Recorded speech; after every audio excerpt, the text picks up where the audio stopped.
All right. Your initial reactions of Ohio State's 35-7 win, Aaron. Keep it sweet, short. Go for it. I thought the line looked more in sync. They were communicating much better than they did against Indiana, I thought. I mean, you could see them mouthing sometimes and pointing and stuff like that. So I thought that looked better. McCord had a lot more confidence. He's definitely the better option between him and Brown. That's just my thoughts. Defense, still not tackling. You guys already, you know how I feel about that. They're still too high. They're still grabbing around the shoulder pads. They're not group tackling or gang tackling. I want to get that cleaned up before Notre Dame. Better on third down. Still not where we need to be. Secondary still looks good. Tommy Eichenberg had himself a game. MHJ showed up. McCord was able to get it to him. That's pretty much it. It's about all I can say for a Youngstown State game. Chris, your initial thoughts of Ohio State's win over the Penguins. Well, first thing I'm going to do here, Eric, might surprise you a little bit, and I'm going to come to the defense of Ryan Day.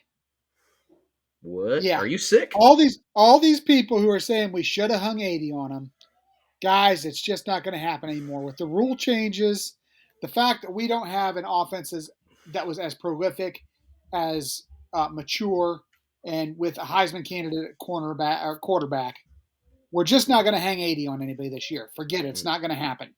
Yep. Teams have learned how to slow us down using this clock now. So that being said, line a little bit better, still has a long way to go. Quarterback play, I'm on board with Aaron. McCord's the man right now. We all need to just deal with it, get on board, support this kid, and hope he has a great season. Defense, my God, the tackling was awful. It was awful. And for the love of God, how are we not getting home against an FCS school? Thank you. That is my biggest issue. I have a feeling that we may have the most overrated defensive line in all college football. We do. I'm glad you. Yeah. God, I'm glad you said that. We do right now. Can I change that statement? We are not doing enough with the talent we have. We just aren't. Whether that's a coaching issue or what, a scheme issue, I don't know. But we have too much talent to be playing this way. Can I change your statement, Chris? You may. We have the most overrated defensive ends in the country. You're right, because up the middle, we are strong. Yes. Michael Hall cannot is a beast. Yes, he is. Our tackles look good. It's the ends that are not getting home, and there's no reason why they shouldn't have against Youngstown State. All right, my initial thoughts are this. I actually wrote a few things down, and I've been seeing it in the chat as well. Kyle McCord is going to be named the starter this week. Yep. This thing is over. I fully expect Ryan Day on Tuesday in his press conference to let everybody know moving forward Kyle McCord is going to be the starter for the remainder of the season. I mean, at this point, why wouldn't we? Devin Brown looked out of sync. The offense looked clunky with him. You almost felt it in the stadium because I actually was blessed to go to the game. You felt when he came in, there was this buzz. Okay, here we go. What are we going to see? And it was just like a pin popped all the air out of a balloon, and the whole stadium was like, oh. It felt like the game was too fast for him, Eric. That's what I kind of thought. And Aaron, you can tell me if I'm wrong being a coach. It looked like the game was just too fast for him. He was throwing behind people. He was off. Yeah. He looked like Kyle McCord did last week. Yeah. But Kyle McCord picked up faster. So, yeah. So that's my first comment. My next comment is this. Gene Smith, you done screwed up, dude. You had the perfect situation to let Mr. Sweater Vest, who the entire fan base, other than 1% of weirdos, loves in Jim Tressel. His two programs, he's won national. They were calling this the Tressel Bowl. We went to the skull session. He's there with his lovely wife. He gets acknowledged at the skull session. The place erupted. We go to the game. Nothing. Crickets. He didn't even get his picture on the scoreboard during a timeout. No mention of the man. None. Nothing. It was like he wasn't even there. And all he did was bring us back to prominence.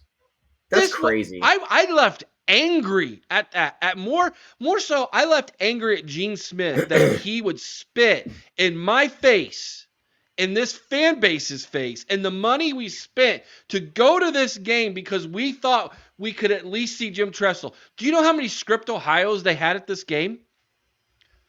4. The alumni band had 3. The band had 1, and you couldn't even put Tressel in the alumni band to dot the I? Nothing. That's They sad. didn't even mention him. That's exactly Gene what you Smith, get out of here. That'll be the last thing I remember about that man as athletic director is him spitting in that man's face. Terrible. That's my initial thoughts. So What a shame. it was terrible shame. I think Frank agrees with me. So Yeah. Hard not Did to. you guys happen to notice though the coach from Youngstown State? yeah, wore sweater He vest. acknowledged Jim Tressel. He was wearing the sweater vest. Got some class. Jim did wear a sweater vest. He had the Washington Youngstown logo on one yeah. side and Ohio State on the other. So Yeah. does Gene Smith and Jim Tressel not have a good relationship? Obviously not. No. Obviously not. Facebook user, what are you talking about? They had a whole ceremony for him and showcased him on BTN. Not at the stadium, They didn't. There was nothing. That was the Big Ten Network that did that. That had nothing to do with Ohio State University. They did nothing at the game. I sat through I was in my seat at that game at 11 o'clock because I called in for the Lenny. 10:40 when you called in. 10:45. Yeah, so I was in that seat at 10:40, 10:45, sat through the entire game, sat to the end of the game, and he never was acknowledged at the stadium. Not one time. So that was all Big Ten Network. So Big Ten Network did more for Jim Tressel in this fan base than Gene Smith and the athletic department at Ohio State did. Pathetic. So, yeah. Let's see. Sammy said that the only time the announcers mentioned him was when they talked about the Youngstown coach having JT on his vest. Jim Tressel. Yeah. So, can I address something real quick? Yeah. And this is off topic, but somebody mentioned about us struggling and not putting up points. Remember when Chris, you said we're not going to score 80 on people? Right. Somebody brought up that it didn't give Penn State problems. Well, let me tell you something. Penn State's got 2 killer running backs, and they're returning 4 starting offensive linemen. We don't have that. We've got some talent at running back, but we don't have the offensive line that Penn State has. They've had a year or more to work together. We don't have that. You got to look at more than just your skilled players. This thing starts and ends at the offensive and defensive lines. I will say that till I die.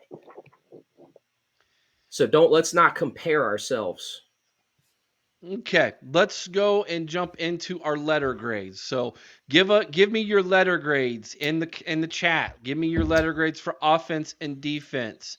I believe we started with Aaron. So Chris, I'll let you go first. Your offensive letter grade.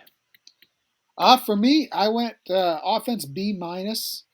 I felt that the line still at times struggled a bit. Not happy with the third down conversion rate. It was better this week, but guys, the last 2 weeks we're 7 of 24 on third down. And I've heard people make the argument, well, we're 4 of 6 on fourth down. Against Indiana and Youngstown State, why do we have 6 fourth down opportunities? Shouldn't even happen.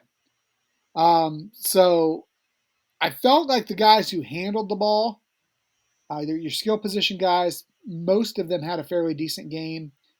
But the line, and I'll just come out and say it, I think the play calling was at times questionable. I had B- as well. Aaron, what did you have?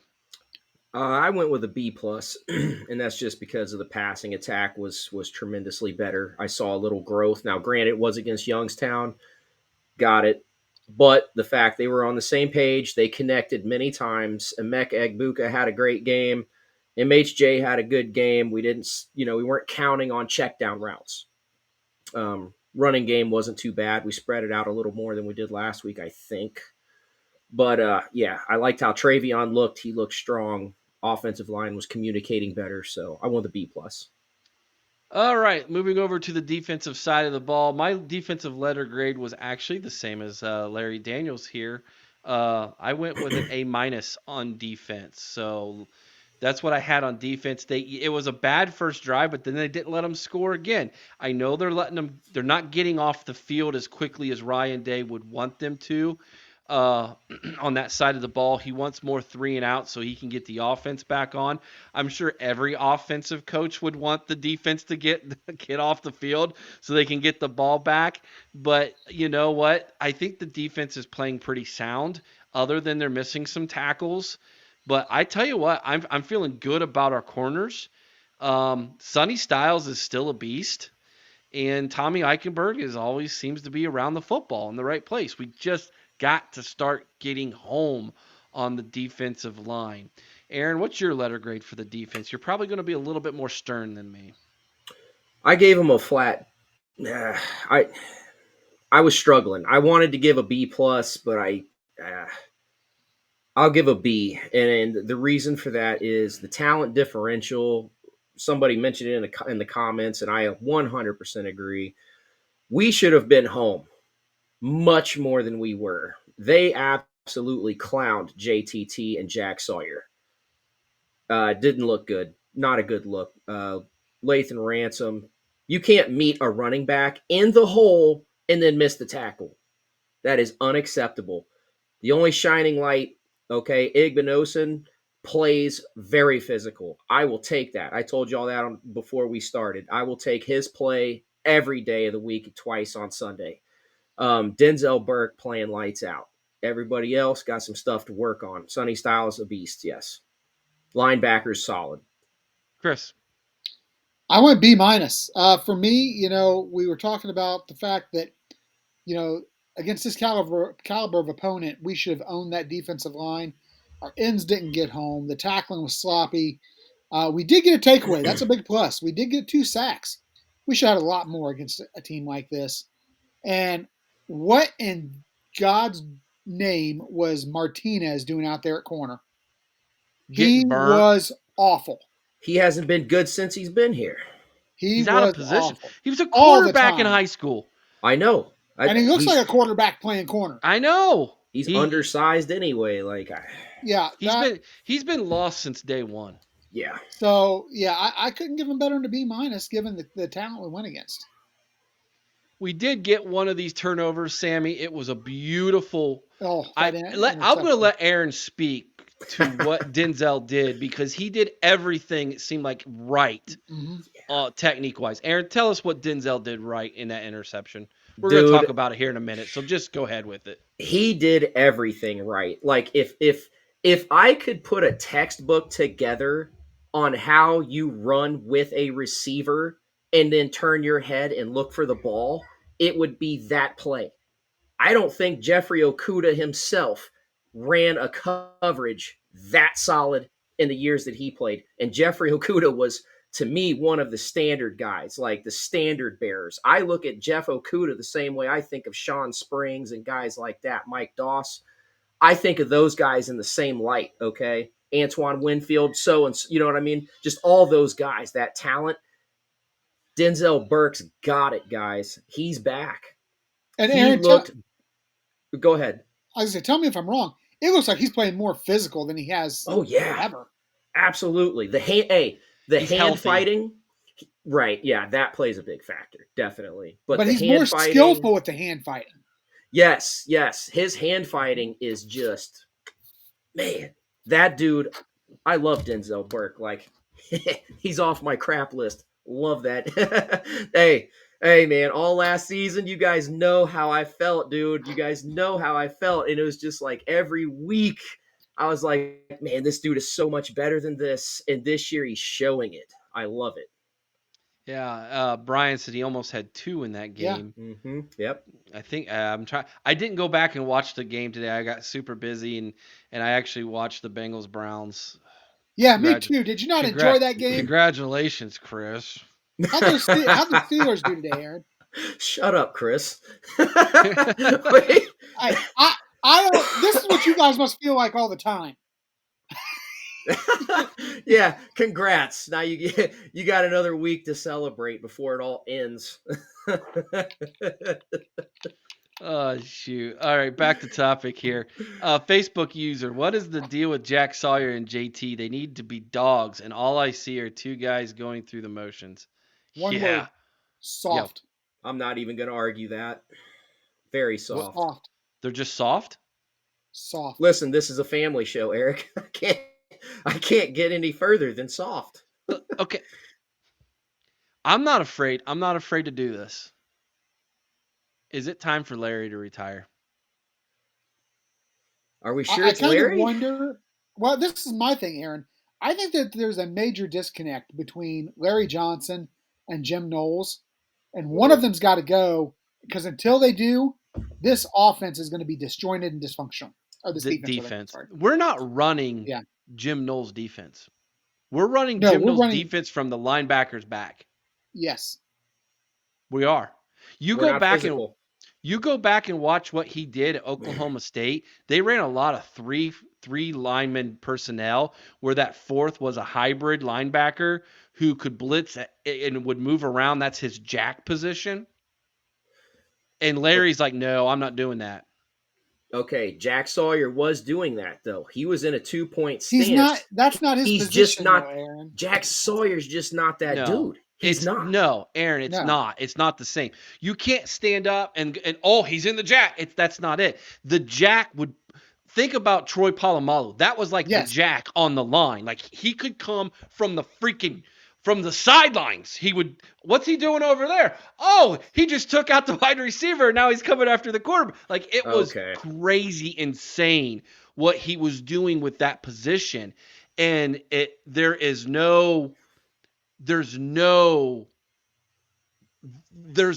miscommunication there. Either Ryan Day has told him, no, we're going to let Larry take care of the line. You just take care of the back end. And if that's the case, then we're missing an entire point of his creativity as a defensive play caller. Well, if you look, the linebackers and defensive backs are playing physical now, Eric. Yes. But that line is not. Exactly. And I'm at the point now where I'm thinking Ryan Day needs to go in and set him down and be like, look, Larry, we're letting him run his defense up front too. But you can't do that now. That's something you have to establish over the offseason and implement it over winter and summer into fall camp. You can't be 2 weeks into the season and go, all right, now we're going to run 3 down linemen and we'll run a jack. Like, you're not going to do that now. We're stuck. So if they can't get home, Aaron, it don't matter.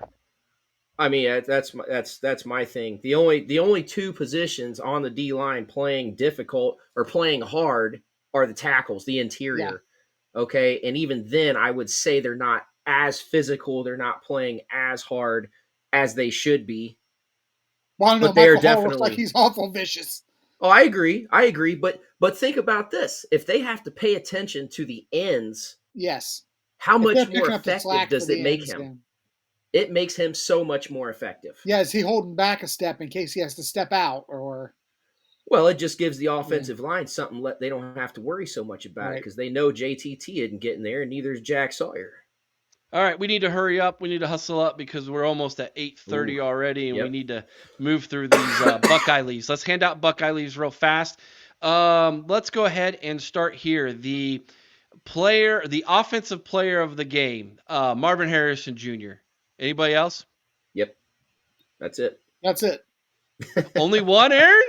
Stop it. Yeah, MHJ is the only one I can go with this week, man. Defensive player of the game, Chris. 2 thumbs up for Tommy Eichenberg. Really? Over Denzel Burke? Okay. Denzel was great, but man, that hit that Tommy laid on Mitch Davidson, I think he's still trying to regain consciousness from that. Aaron, it was a good hit. Your defensive player of the game. Burke. And he didn't have all the tackles and stuff, but he had the interception. And then when you play secondary, sometimes no stats are the best stats. Bingo. Yep. Exactly. You only had one tackle. Yeah, because every time they threw it his way, it was an incomplete pass. And then they Facts. stopped throwing his way. Yep. Or So the he got the linebackers got interception. him before they got to the secondary, Yeah. Yep. Exactly. Your offensive play of the game. I went with the 71-yard touchdown pass from McCord to Harrison Jr. to start the game. Good read by McCord. Looked off the corner, looked to the left, saw where Harrison basically had 5 steps on the cornerback, who he just absolutely toasted on the line of scrimmage. Good night. Free safety was on the other side of the field. Touchdown. That was my offensive play of the game. Aaron. Mine was the 39-yard touchdown to Marvin Harrison, just because the concentration that it took for Harrison to run that route, lose the ball, and then retrack it and catch it was incredible. I'll go with that one. And then blow us kisses. Yeah. Yeah. That was great. Chris, what'd you have? I had the 71-yarder, Eric. The first one? Okay. Yeah. Awesome. All right, Chris, your defensive player hit of the game. Man, I'd love to go. Yeah, I'd love to give you 2, Eric, but I'm going to go with just one. Even though I love Tommy Eichenberg's hit, give me Denzel Burke's interception.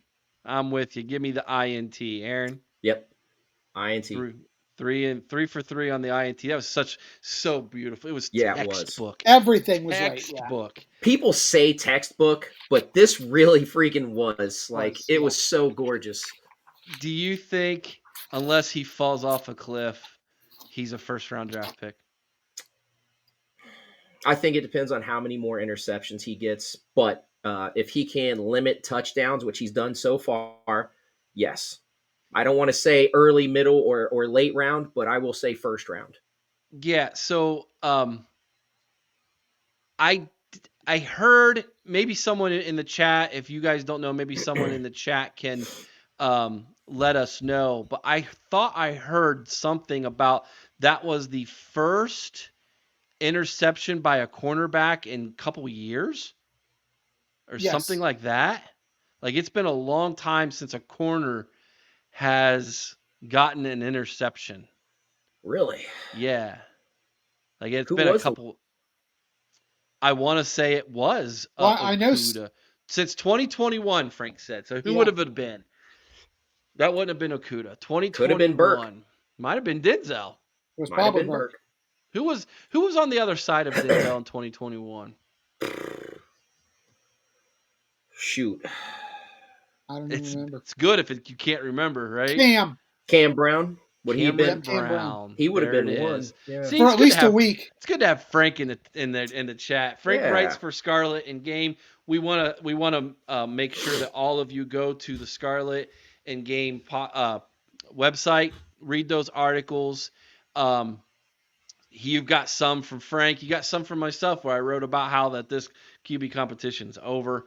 I wrote that yesterday. Frank's got some good articles on there as well. You want to check those out, everybody. So